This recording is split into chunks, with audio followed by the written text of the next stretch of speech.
All right, HBCU land, HBCU family. It's Kyle T. Mosley here with Coach Darryl Stewart on the line. We're here to talk about what's going to happen and go down in the SWAC championship game against Southern University in Jackson State. Coach, how you doing? Doing well, Mr. Moses. How about yourself, sir? Good, good, good. All right, guys. If y'all want to chat it up, go ahead and put everything you want in the chat. I'm going to take all of the questions, comments, criticisms. No, I'm going to leave the criticisms up to Coach. He's going to take the criticism. But guys, follow us at HBCU Legends. Go to hbculegends.net, and you can follow all of the writings, my writings, as well as other contributors to our Sports Illustrated site. But it's a great time. Right now, it's championship week, and we're going to preview what's going to happen between Jackson State as well as what's happening at Southern University, who just came off a great win. Coach, you were there at the Bayou Classic. Talk a little bit about it. Always a great time to be at the Bayou Classic between Southern University and Grambling State. Both teams got off at a slow start, but it was Southern University to win at the end. And, big game. Southern University came out with a slow start, but after the big hit, I think the game kind of made a turn, and that was a vicious hit.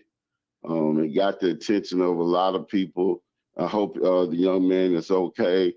But when you look at this Southern University team right now, they're a dangerous football team, and it's going to be a big game between them and Jackson State on Saturday, Kyle. Yeah, big game because, like Coach Graves said right after the game, we're a different team than what they saw earlier in the season. And I think he repeated that today at the SWAC media coaches conference that they had. And look, and you've got to say this. Those Cardiac Cats are different. They are a different team. He has a different flavor to him. He brings a different oomph to those guys as well. They're a tough, resilient team. But, Coach, can they hang with Jackson State? This game Saturday is going to go down to the wire. Now, of course, Jackson State has talent across the board. I think the team that makes the least mistakes are going to win the ball game. But T.C. Taylor, on an outstanding job that he's done this year, quarterback, this game is going to be won by the quarterback, Kyle. And Jacoby Morgan, I'm sure he's upset at not becoming the player of the year. I thought he should have had it, but you can't go wrong with him or Herb Mulligan. But when you look at what the big quarterback has done for Jackson State coming in, winning the ball games, he has a terrific arm. He doesn't make a lot of mistakes. He's going to come in with a chip on his shoulder, and I think the game is going to be won by the quarterback of both teams. So whoever comes in ready to play is going to win the ball game. All right. Whoever comes ready to play, Coach says. If you guys got some comments, you Jaguars out there, you want to talk about what's going to happen in the big game coming up on Saturday at the Vet, go ahead and put your comments out in the chats. We're going to put it on the board. We'll talk a little bit about that. But first, let's hear what Coach Graves had to say earlier today at the press conference. Well, yeah, last week on Saturday, we participated in the 51st annual Bayou Classic, and it did not disappoint. Tremendous crowd, great luncheon, all the career fairs and everything they had, health fairs, all those things were well. It was a well-attended game. Like I said, it was an outstanding crowd. The players were fired up, played. We played well. We were fortunate to come out with the win, 24-14. And we were glad that we were able to send the seniors out on their last Bayou Classic with the win. and just to win in general. And we wanted to do that for the Jaguar Nation. This week we have an opportunity to represent the Western Division and head to Jackson State or to Jackson, Mississippi to play Jackson State in the SWAC championship game. We'll start tonight rather, in our game prep. And the coaches are working right now, and then we'll practice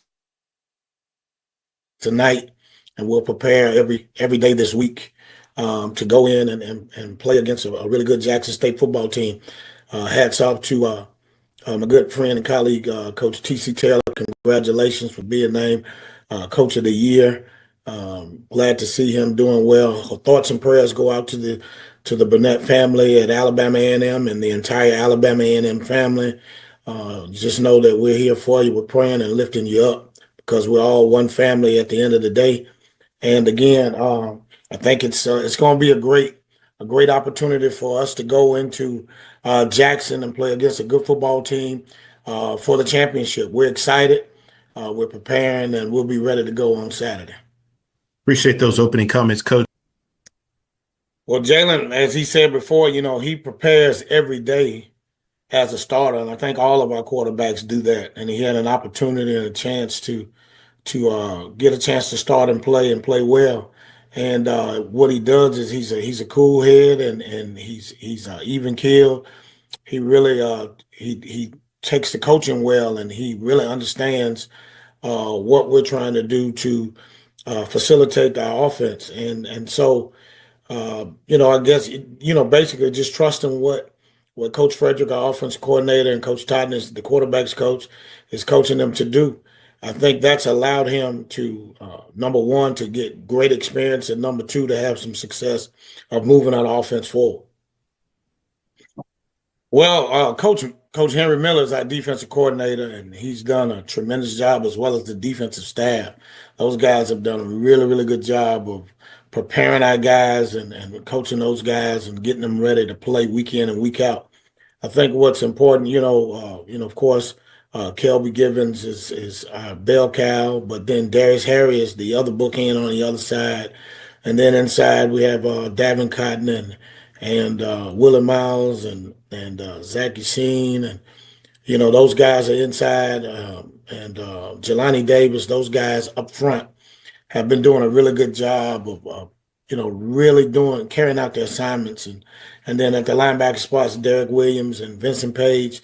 Those guys are stalwarts in the inside, and those guys really get the guys lined up. And then on the back end, of course, Horatio Johnson, Rodney Johnson, Trey Harriman Bristol III, and Elijah West.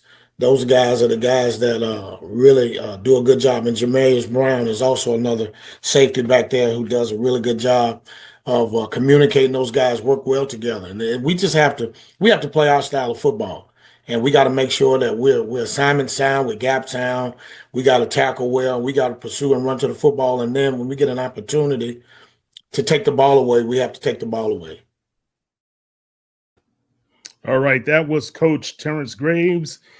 Coach Graves and the Jaguars were really doing a good job holding off opponents. And, I've seen it firsthand when they played Texas Southern. Those guys were able to rally back in overtime. They did it with Prairie View as well as Bethune-Cookman. Coach, talk about the job that Coach Graves has done this season.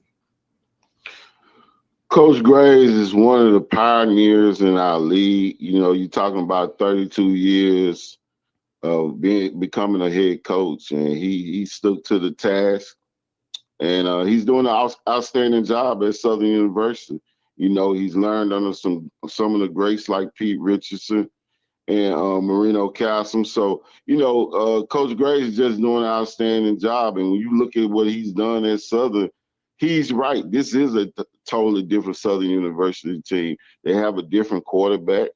They have different guys that are starting on defense. So he knows how to make the necessary adjustments, Kyle, during the game and during the practice. He knows what players he needs to have in the ball game. And you have to give him credit for that. And doing that, you got to understand this too. This is Coach Graves' first year at Southern. we're talking about a lot of first-year head coaches doing remarkable things. Coach Graves is in that picture.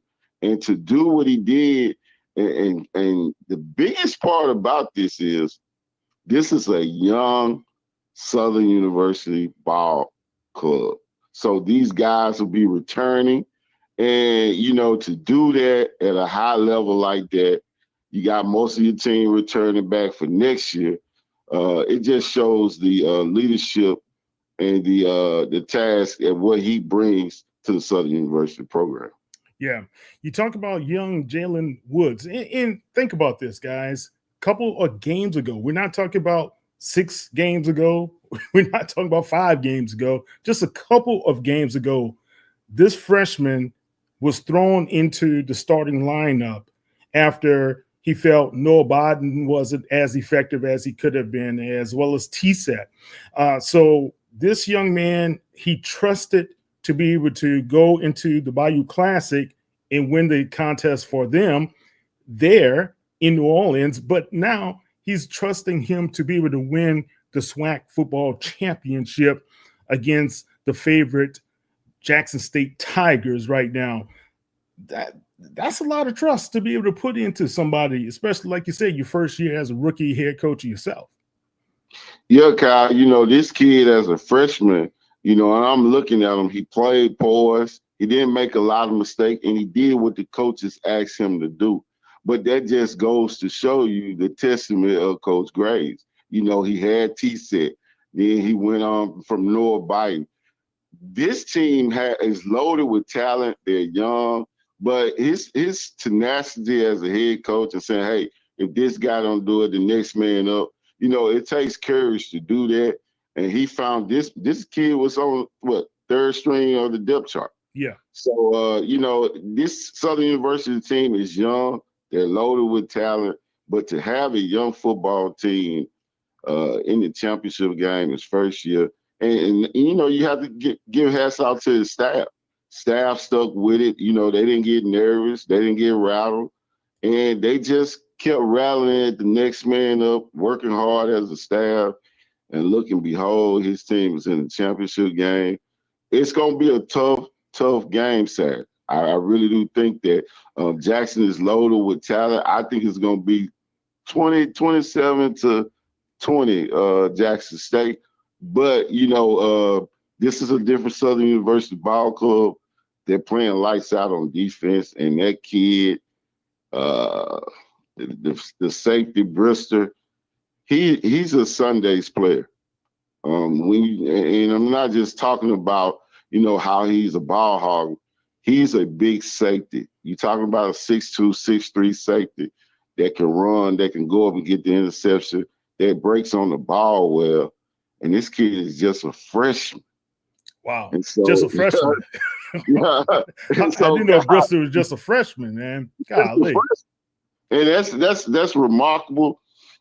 These coaches are up all night. They're working hard because they know at Southern University's championship or bust. It takes a strong guy to be ready for that type of mentality at that job. But what better guy to have it than Coach Graves? Coach Graves, tremendous job for him as well as the Jaguars. Those guys went, was it 7-1? 7-1 in the SWAC this year. And it's a tremendous testament to the faith that A.D. Banks had in him as well. So Jalen Woods, he only completed just 9 of 17 passes, but it was for 188 yards, 1 touchdown and an interception. Senior wideout Chandler Whitfield, who also was the Bayou Classic offensive MVP, he picked up 5 receptions for 146 yards and a tremendous touchdown. Man, did you see that catch he had, man? Yeah, outstanding catch, but wow. An outstanding throw. Yeah. You're talking about a freshman that had the guts to stick in the pocket and take the big hit while he was throwing the football. But that, like I said, that's just the testimony of the head coach to go with a true freshman in a big football game like this. And then you have him again this week in another big championship game. So, like I said, this team is loaded with talent. They're just young. But to have a 90% freshman sophomore football team in the championship game, first year as a head coach, is remarkable. Very remarkable. And on the opposite side of this break, we're going to pick up and talk a little bit about Grambling, what's happening with those guys, but also we'll hear from Coach T.C. Taylor, who is the coach of the year for the SWAC this season. So stay with us. We'll be back in 2 and 2.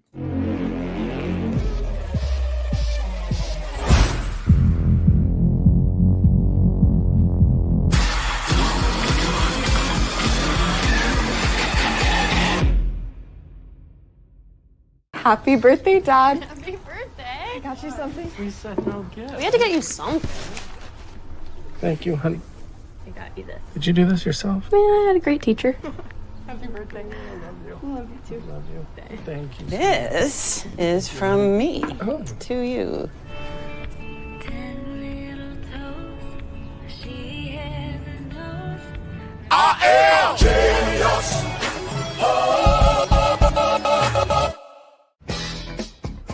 Amazon Fall Favorites are here. Save on fashion, home, beauty, and more. Shop Amazon Fall Favorites now.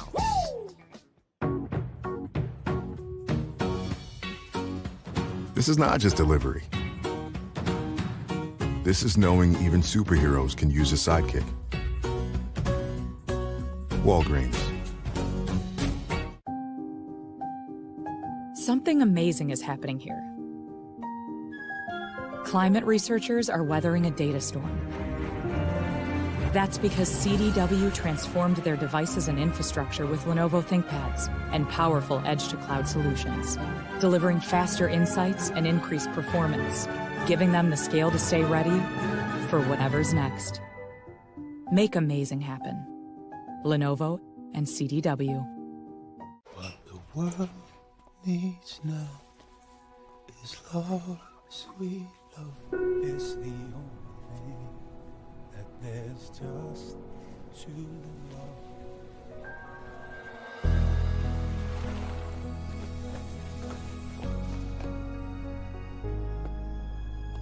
What the world needs now is love, sweet love. Incredible story. Thanks, Louis. Right out of the gate, Kendrick Grimes. He's not like us. Touchdown.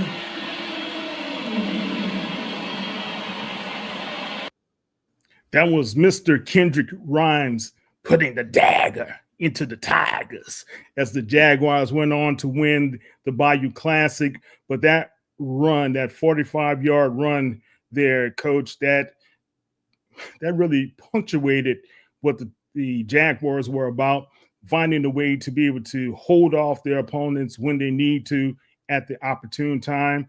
How important is it to have like Dillon and Rhymes in the backfield and Russell as well? Well, it's very important because now you're a balanced football team, you know, and I think that's what Southern is right now. They're very balanced. They can run the ball. They can throw it. The big receivers can jump up and catch it. And so they're very balanced, but it took time. And that's what Coach Graves was saying, you know, and unfortunately, his players bought in quick, fast, in a hurry. And they're executing at a high level right now. They're confident. And that's what's going to make this SWAC championship game, I believe it's going to be a sellout. When you hear the Jaguar Nation at the end of the Bayou Classic saying they are going to be in Jackson, I think it's going to be a sold-out football game. Go Jags, go. All right. Look, man, Miles Crawley, he came back. I saw that injury he had at Texas Southern. Didn't look good. Didn't think he would be able to return. He did return, but he didn't look like the Miles Crawley of games past. And right. It kind of broke my heart to see him kind of end his career in that manner. What's next for this young man? Well, you know, he has to get himself ready for the next level. You know, I don't know what he's doing to prepare himself, but he has to get with a sports agency and go out to some of these big quarterback gurus or quarterback camp and just work on his fundamentals. He has the arm, but he needs to work on his fundamentals. He needs to work on his footwork and his release. When you look at Miles Crowley, he's a big pocket passer with a slow release. He needs to work on his release, get his release quicker, and it's not a hard thing to do. It can really be a quick fix. You got a lot of good quarterback coaches that are out there. Coach Whitfield that works with Doug in the Legacy Bowl will be a guy that I would look at too. And the Palmer brothers. Okay. Here's a question that somebody was throwing at me. Because Miles was predicted to be the preseason SWAC offensive player of the year, right? Right. And we have Mickey Joseph, who he's not brand new to this game. Right. And you had Eric Dooley, not brand new to this game. Why couldn't that relationship with Miles develop throughout this season? Because he had an up and down season. What was missing? Is it that there's a disconnect somewhere with the offensive staff? Miles Crowley, what? Because he has so much potential. Well, it's real simple, Kyle. They didn't, if I'm the head coach at Grambling right now, they didn't fit the system towards their talent. And what I mean by that is, Coach Dooley ran a system, but it didn't fit Miles Crowley's system. You see what I'm saying? Okay. And so, things that he did or things that he drew up, Miles Crowley couldn't do. So, and then Grambling never did make the necessary adjustments to prepare for Miles Crowley's arm and to show his talent as a quarterback. And I thought that was coaching later on down the road because, when you look at him yesterday, of course, he didn't look the same. I saw a play that Grambling ran, that I didn't agree with. I don't believe it, and Grambling has talent, but running a 5'9" receiver down the field against a corner that's taller than you, I thought that was coaching. You asked a little guy to jump up and catch a big pass. So, I mean, I don't want to criticize him like that, but I will say this: it just didn't fit Miles Crowley, the athlete. All right, the Grambling quarterbacks, Miles Crowley as well as Dale J. Bailey, exchange. They kind of swapped them out, right? In and out. Crowley had 6 of 16 completions for 34 yards and an interception. Bailey tossed 5 completions for 65 yards. Not the best day, all in all, for the GSU Tigers. So that's something that hopefully that we'll see a change from Coach Joseph going into next season, right? So let's hear a little bit from TC Taylor and his thoughts about going into this SWAC championship game. Get a chance to blink, a good South Carolina State team too. So it's going to be a fast, 13 days here, coming up 12 days actually. So, but always good when you can get home, eat a little turkey, enjoy the holidays. But we're right where we want to be as a program. We talked about getting ready in the offseason, playing in December. And this is our opportunity to get ready for postseason play. So we're looking forward to hosting a SWAC championship this weekend. They were figuring some things out, same with us. They're on their third quarterback, didn't know if they wanted to be a running team or a passing team when we first played them. So, you do see improvements. And, a team that won the West, a lot of good football been played over there. So, they're right where they want to be. T. Graves is a great friend of mine, their head football coach. They got some great players there. But I'm going to say this, too, we're not the same. We're not the same going into this game. We're a little different, too. We were still trying to figure some things out in that game. Irv Mulligan, that was his first game back, I believe, and he's made huge strides. Jacobian Morgan came in off the bench in that game, and he's been our starter, going forward after that football game. So it's going to be a great football game. You can't put the rivalry past, but you have to throw all that out. It's postseason football, so we got to go out here and figure out a way to win this football game. He's a slippery guy, if that makes sense. He does a good job of, trusting his coaching and staying, if it's an A-gap type call or a B-gap type call, he's going to be there. And that's what I told the defense talking to them on yesterday. We got to be gap sound. If we're responsible for an A-gap fit or a B-gap fit, we got to be there, because this guy, if he's able to get to the second level, he can finish runs. He's had a great second half of the season. He's been good for him. They've really figured some things out up front on the O-line. They've, toggled a lot of guys around there, but they're playing good physical football right now. They understand, where we want to be and what we're trying to get done out of this season. But, I told them, after the break, we got to lock back in. It's time to get back to work. It's a lot of teams that's coming off the break that are done, and, we're hanging up, turning in pads and stuff like that. But we're one of the few that are still playing football. So as long as we have that opportunity, we got to finish this deal out. But they get it, and they understand that these coaches, everybody in the building understand what we're trying to get done. The years, that's 21, 22. I think this is 24. Two totally different teams, different coaches, different players, different cultures. So, we got to take care of 24. We did it in 21, we did it in 22. Wanted to get back in 23, so now we just got to take care of the things that we can take care of in 24 and go out here and play our best football and not try to find ways to beat ourselves. Like I said, two totally different teams, two totally different teams. We had plans in last year of getting here, but we were still building. 7-4 wasn't bad, but now, to be undefeated in conference, and giving yourself an opportunity to play in postseason ball, that's all you can you ask for as a coaching staff and as a football team. So we don't want to take this opportunity lightly. A lot of teams want to be in this position, and we're one of the few teams that are blessed to be able to host a championship game in your home stadium. So we're excited about that whole deal.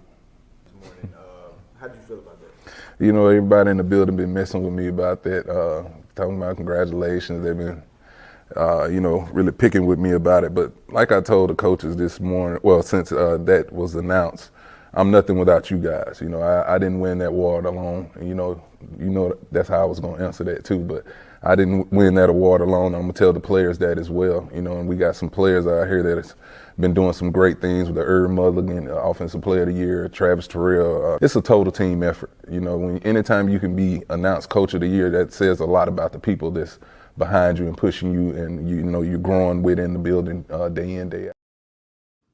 Coach T.C. Taylor. Coach Stewart is the SWAC Coach of the Year, a great honor in his second season with the program as the lead man.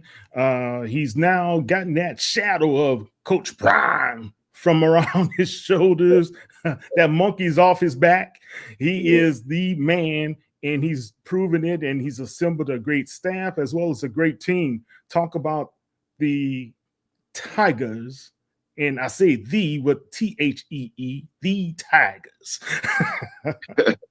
Yeah, of course, T.C. Taylor, outstanding job he's done at Jackson State in year 2. And let's just say this, Kyle. The Jackson State pressure, the Southern University pressure, the Grambling pressure, and the Florida A&M pressure, it's all the same. You got to win and be in the championship game every year. And T.C. Taylor knew what he had to do going into this season. And he set his goals down. He accomplished them. You're talking about sleepless nights. You're talking about being away from your family. You're talking about staying consistent. And that's what he did as a head coach. You're talking about recruiting at a high level. And then you're talking about satisfying the JSU fans by being in the championship game, bringing in millions of dollars to Jackson State. And what? How many dollars? Millions. I like that. And so you have to give this guy credit, man. A lot of people, say, "Oh, it's Jackson State," but to rebuild a roster, to get high recruits in, It's very hard in a short period of time. And this guy committed himself to the job, and he did a remarkable job. And just got to congratulate him on getting Coach of the Year. He deserved it. And but the kicking part to this is this: he has to defend it next year. And so that's what I want coaches to know about taking these big jobs. You have to be ready for it. Yeah, they're going to enjoy this, but he has to defend it next year. And that's what makes these type of jobs hard. But, you know, you got the best two teams in the SWAC ready to win a championship. And like I say, it's going to be Ali versus Frazier on Saturday. Who's going to be Ali? Who's going to be Frazier? We know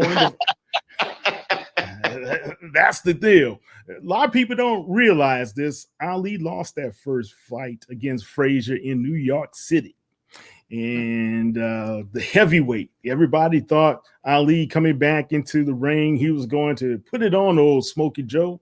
Well, Smokey Joe smoked him twice, rocked his bell, knocked him down. So who's going to be the knockdowns? Who's going to have that thump and that thunder? We're going to talk about that.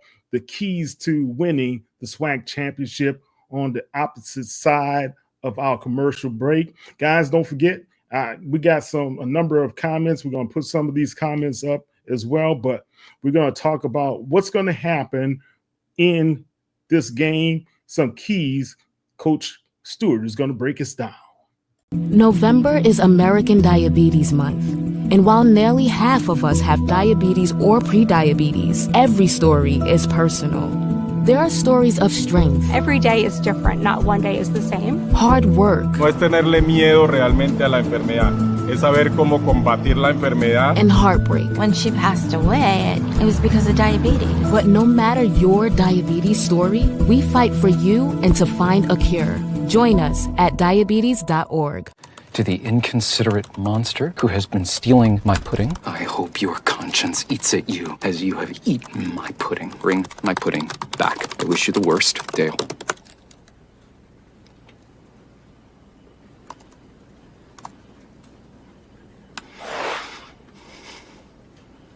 Beautiful words.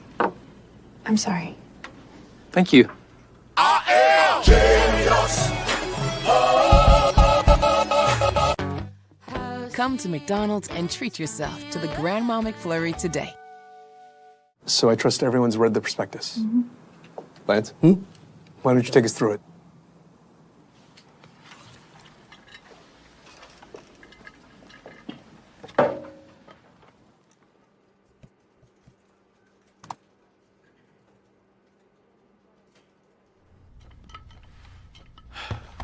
Let's get into the prospectus. Okay. I am genius.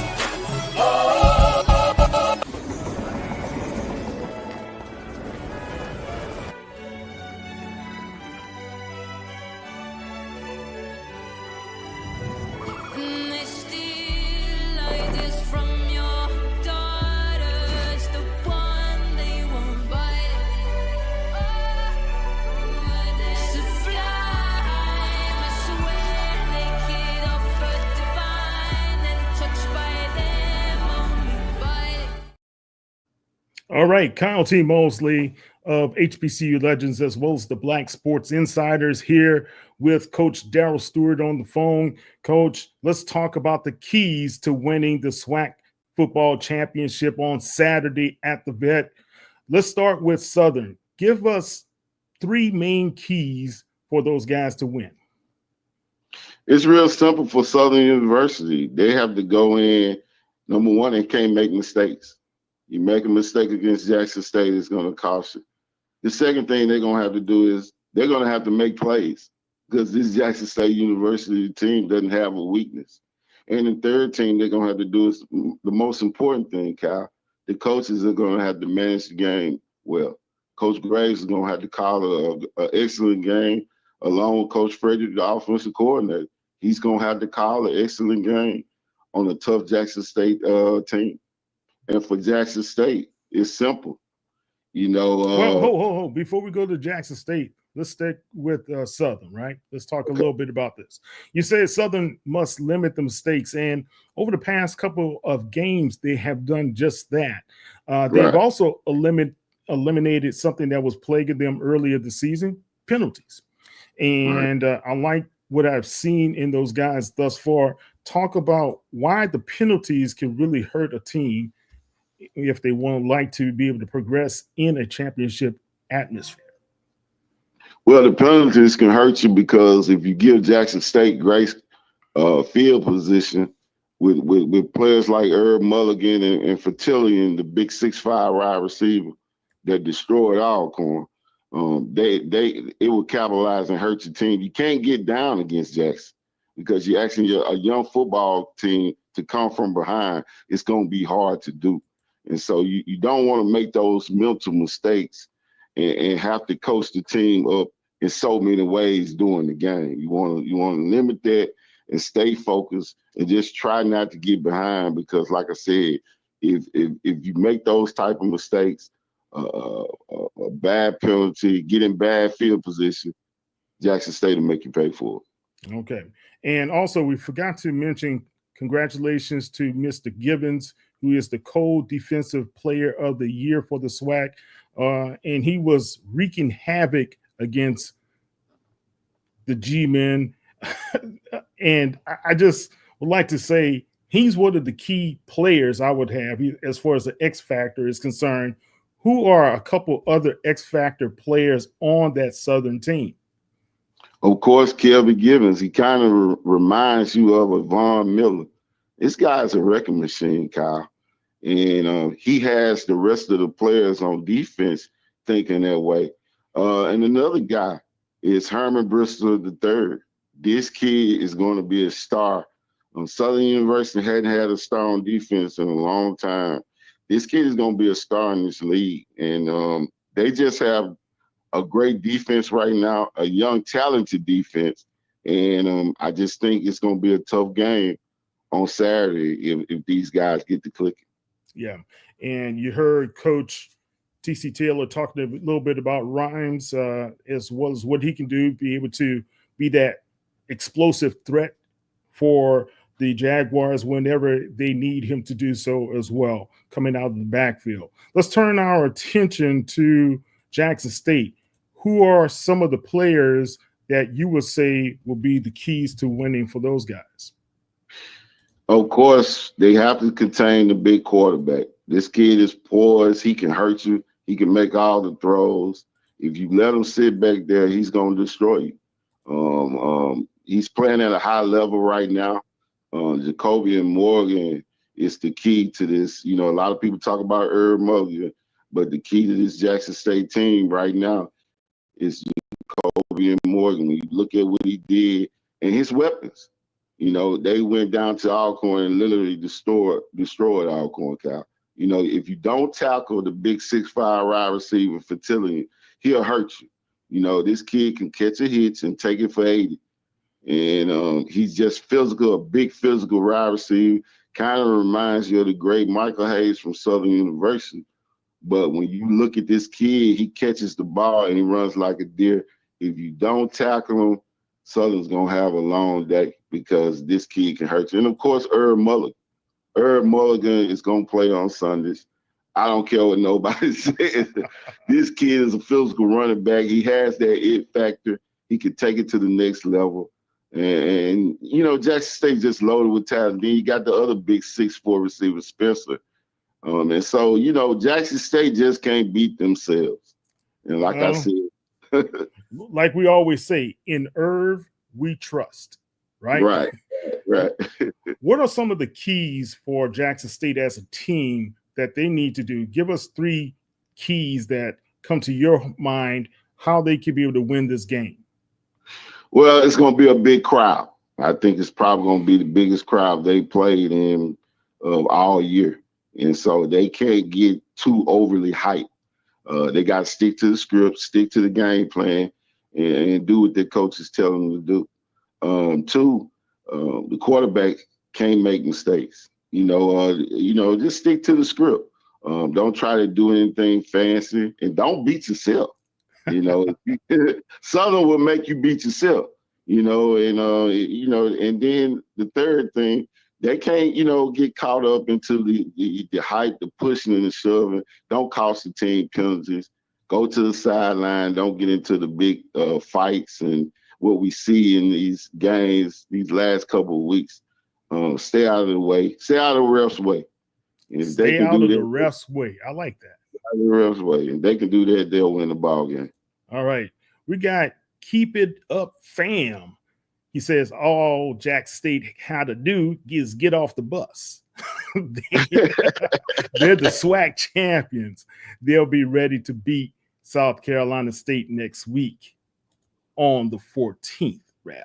All right. So interesting. Keep it up, fam. He has some other interesting things to say about the FCS. We'll talk a little bit about that later in the program. But Coach, this is going to be a good affair. I think right now both teams have started to trend in the right direction. So you don't have one team that's kind of tailing off, and you have both of those teams really getting to those spots because they are playing at a high level. And Keep It Up Fam just said they'll bring the SWAC title back to Walter Payton and make over $1 million in the process. Talk about a win-win for JSU. JSU, man, rock you, yeah.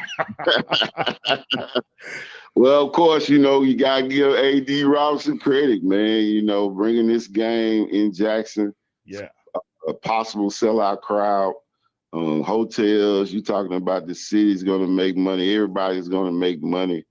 And of course, it's the championship game to host that. You got to give credit to the JSU administration. We don't give these administrators a lot of credit, but they put the pressure on Coach Taylor and on A.D. Robinson behind closed doors. And so the job that the Vice President, Dr. Gregory and President Thompson, what they do at Jackson State, hey, give them credit. They're off to a great start, and it's excellence, Kyle. Yeah. I want to hear from you, SU Jaguars, as well as do GSU fans. Talk to me. What's your score prediction? How do you see it? What's it going to be? What's it going to be coming down at the vet on Saturday? Coach, give me your prediction, Doc. Well, of course, it's going to be a hype game. And, you can throw the record books out, kind of like the Bayou Classic. But if you let Jackson State talent get to rolling, Kyle, it's just hard to stop this explosive offense. Like I said, Southern hadn't seen big receivers like they're going to see on Saturday. And if they show any signs of weakness, Jackson State I say Jackson State 28-14. All right, Coach, 28-14. He sees this probably as an early defensive struggle. And that's kind of the similar score that Jackson State had against Prairie View that first year, right? 24-17, I think, something to that nature. It wasn't until James the Problem Houston turned the game around with that interception, pick six, and that was a great scene to be able to behold. I was right there at the vet, and man, when they started playing JSU Rock You, ooh, it was over, baby. All right, let's talk. If you guys got any more, we're going to talk a little bit more about the game, but let's pick up on some more important topics that has recently hit the wire, man. And we got to start off with Mike Tomlin, 18 straight winning seasons as the head coach of the Steelers. Right quick, how do you feel about that? Very, very. When you talk about African-American coaches, and you're talking about Mike Tomlin operating at a high level, he's coaching at the pinnacle. He's in the NFL. And so, we all dream and desire to coach on that level. And he's doing it at a high level and just staying consistent. I would like to know, how does he stay consistent at that level, with all the distractions, staying focused. It's very tough to do. he has done it, Kyle, and just a remarkable job what he has done for that Steelers organization and that program, because you do not hear about a lot of Steelers players in any off the field problems. They all get paid well. And shout out to the Roonies. You know, right. you just don't hear a dysfunctional organization. All right.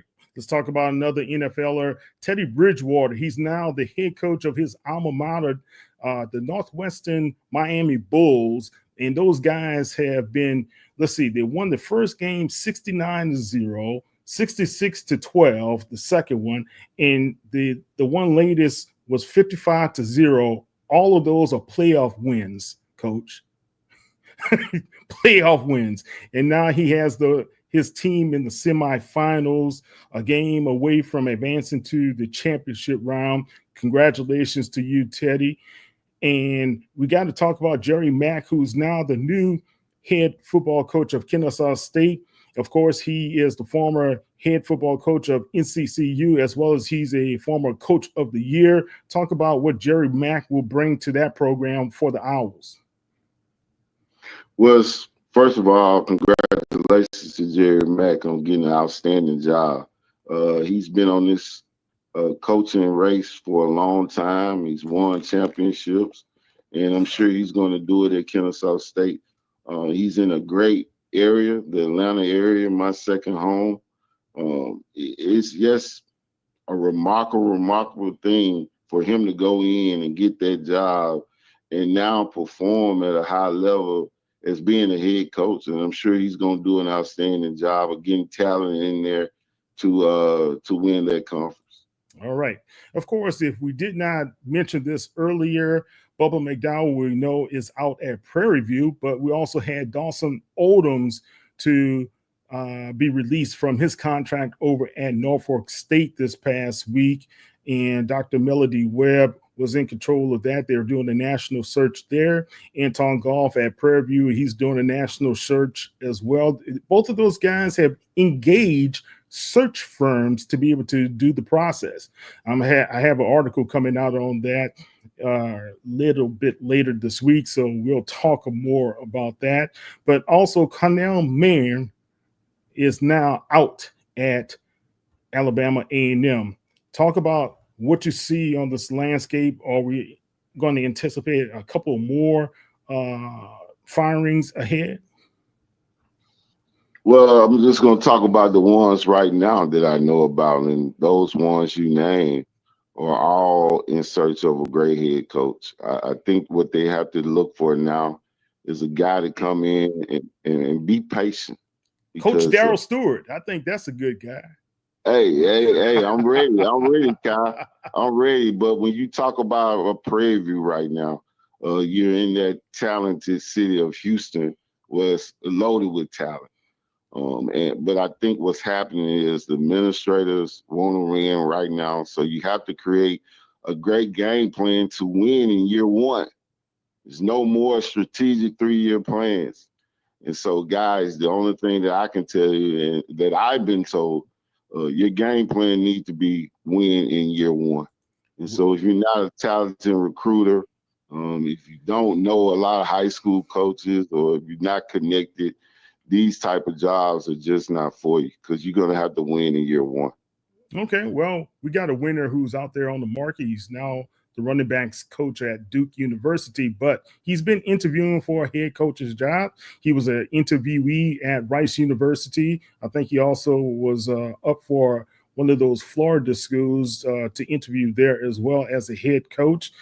We're talking about none other than HBCU National Championship coach from FAMU, Mr. Willie Simmons. Coach, what's going on? Why hasn't Coach Simmons been able to land a big job that he's more than capable of improving that program wherever he goes? That's a great question, Kyle. I mean, Coach Willie Simmons shouldn't be on the market too long. I don't know what's going on in the interview process, but clearly he's a great head coach. And if I'm a president right now, I'm trying to look for ways to snatch him and get him off the market. Now, of course, his price tag is up right now.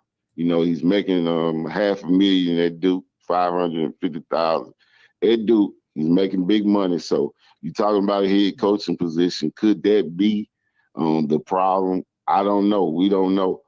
But unfortunately, he has to find the right fit. You know, I was very shocked that Southern Miss didn't go after him, but they went after Coach Huff at Marshall.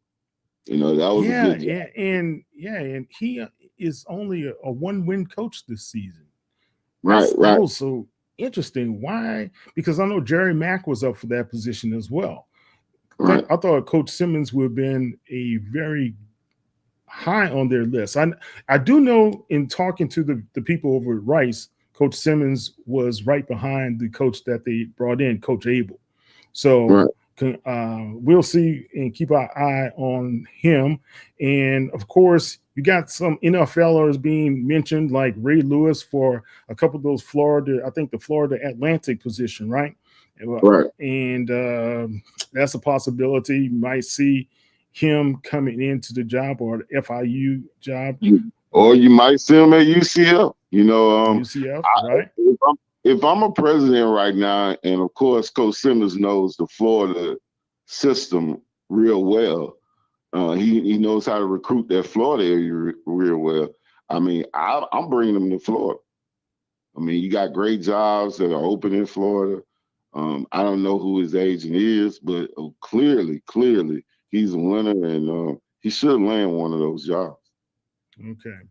And of course, we talked about the Bayou Classic and what happened there. But guys, we got to talk about this. A couple of high-profile guys who made their mark over at Arkansas Pine Bluff. I know people say, wow, that's just Arkansas Pine Bluff. It doesn't matter. These are two important pieces of Alonzo Hampton's team, Giovanni Gibson as well as Mekhi Higgins. Those guys are entering the transfer portal. His top offensive threats are now leaving. What does that do for a coach at this stage? It was shocking when I heard it, Kyle. And normally when your top players leave, something's going on, either in administration or on the coaching staff. To lose the quarterback and the top receiver, the best player on the team, is something definitely going on with the Pine Bluff program. But it was shocking to me. Let's hope they correct it. But it's definitely something going on when you lose these high-quality players. All right. As well as the NCCU Eagles, Trey Oliver is going to lose his best weapon in the backfield, and that's running back Jamari Taylor. He's a graduate student that's going to be transferring to a new program as well. And let's talk about what happened this weekend. Virginia Union, these guys won their second playoff game. They just didn't beat Lenore Ryan. They beat down Lenore Ryan. That was a 44-pointer that they put up. Jada Byers, we have here his picture up. He is up for the Harlan Trophy, and that's for the best outstanding Division II player of the year. So congratulations to him. Let's see how that works for him. And it was all roads to end in Montana for Eddie George and the Tennessee State Tigers, who gave Montana all that they could. They kept fighting most of that game, and it was just too much at the end, too many missed tackles and missed angles. Just the defense is what really hurt them. But the offense, they kept fighting, got within 7 points a couple of times before Montana's the Grizzlies pulled away. Kudos to you, Coach George, for also being the coach of the year for the OVC. And Chinnis Berry is the coach of the year for the MEAC. Talk about him right quick. Well, of course, the job that Coach Chinnis Berry has done at South Carolina State in year one is remarkable. You know, anytime a head coach can come in and take his program to the championship game in year one, it just says a lot about the program and a lot about the administration and a lot about these institutions that you can win in year one. When a lot of head coaches go into these interviews, they're gonna use what Coach Beard and Coach Taylor has done in such a short period of time. And so I just think, what they've done right now is set the bar high in HBCU football. Yeah. Only problem I would see, I don't really see a problem. I shouldn't say about Coach George or Coach Berry. What I'm trying to respond to, Keep It Up Fam. He put up here that at Prairie View, only Andre Johnson will be the right person. It's a no-brain hire. Well, the problem is Andre Johnson doesn't have a master's. Right. Yeah, and he has to work on that. Yeah, and I think that's at all the schools, Kyle. I think, matter of fact, I don't think I know. You have to have a master's degree to work on the collegiate level at the HBCUs. Right. As far as being a head coach. Right. And that was the limitation he had at Texas Southern. Also, James Bush says Eddie George has been grinding. I'm very proud of the work he's been doing and sticking to the mission of helping our schools. He's definitely is deserving of the honor. Now, here's a question. Out of Chennis Berry, T.C. Taylor, Eddie George, which one of those, as well as Dr. Alvin Parker at Virginia Union, which one of those gentlemen who you would think will be the overall HBCU Coach of the Year?